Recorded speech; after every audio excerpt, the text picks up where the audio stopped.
Doesn't get better than Nigel Farage. He joins us now from London, host on GB News and the great freedom fighter that he is. And he hung out with the Trumpster again in Mar-a-Lago. How's he feeling? He's got a big bill to pay to a New York court, but he's on his path towards the nomination. That's almost certain. So how's he powering on?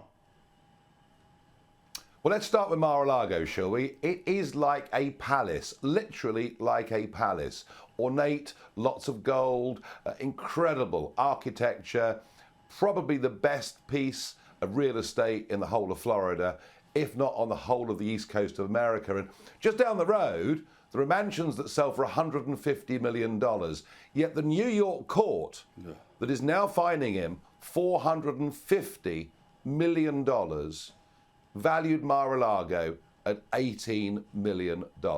That is what he is up against, an utterly corrupted judicial system in America. It almost beggars belief. And yet, you know something? Despite all of that, and despite the next trial starting on the 25th of March, and despite the fact that last week he gave 10 major speeches, and you know, by the way, a Trump speech is a 2-hour speech, right? Despite all of that, there he was in his office at Mar-a-Lago, laughing, joking, optimistic. I got to tell you, I've never met anybody more resilient. Well, I've taken a bit of stick over the years, but goodness me, his resilience, his sense of humour, his optimism, and do you know what? The campaign's going well. It's going very, very well. Not just in terms of the nomination, but actually, if you look at the polling in the key swing states, this is going very, very well. And unlike 2016 and maybe 2020, surrounding him now is a very experienced professional team. So, yeah, apart from all the agro, apart from all the legal challenges, he's doing very well. Now, I don't know whether you want to get into this or not, but I have to ask because we've got the proximity to you. To actually run a campaign, the actual machine of a campaign, you know it with Brexit, you know it with parties, you know it as an insider, right? There's literally maps everywhere and people working at, you know, computers and somebody sort of magically trying to decide, oh, if we do this one thing in this one suburb, then the flow on will be this, that and the other.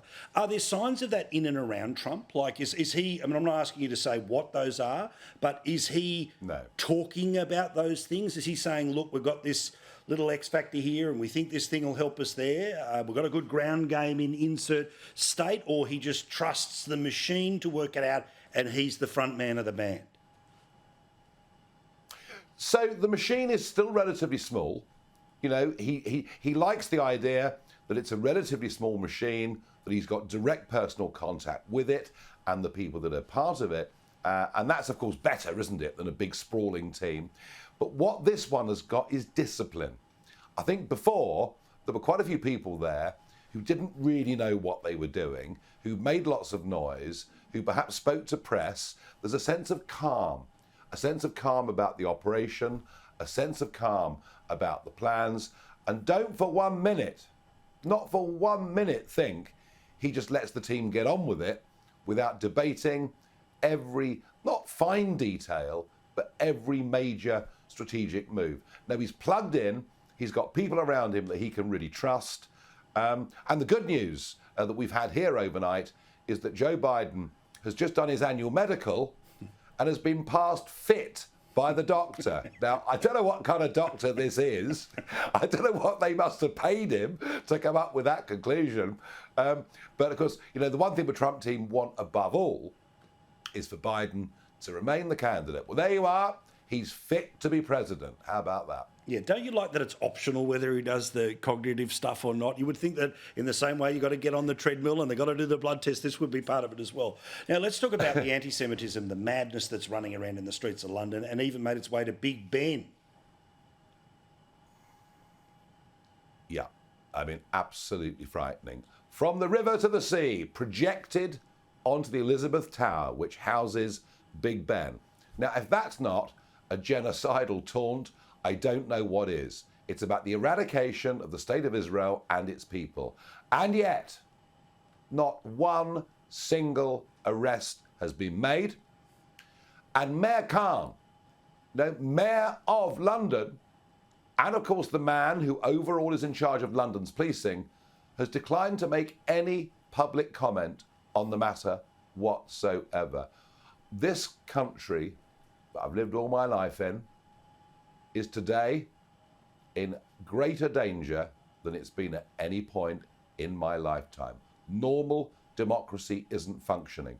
You're getting private dinners being held for Conservatives, holding fundraisers, suddenly being stormed by protesters and the police virtually standing by.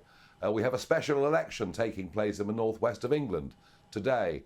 I think credible death threats against candidates, people fearful to go out and deliver leaflets.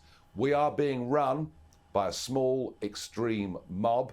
The police do not know what to do, and for now, normal democratic processes simply cannot function. It is a disaster. Bloody oath, a disgrace. Just imagine if, Vote 1 Nigel was up on the Big Ben, what the reaction would be, and you'd be in the clink or the tower by the end of the night. Thank you, mate. Of course, we can all watch the show, GB News on the Flash app here in Australia. Otherwise, plenty of stuff around on YouTube. Love you, mate. See you next week.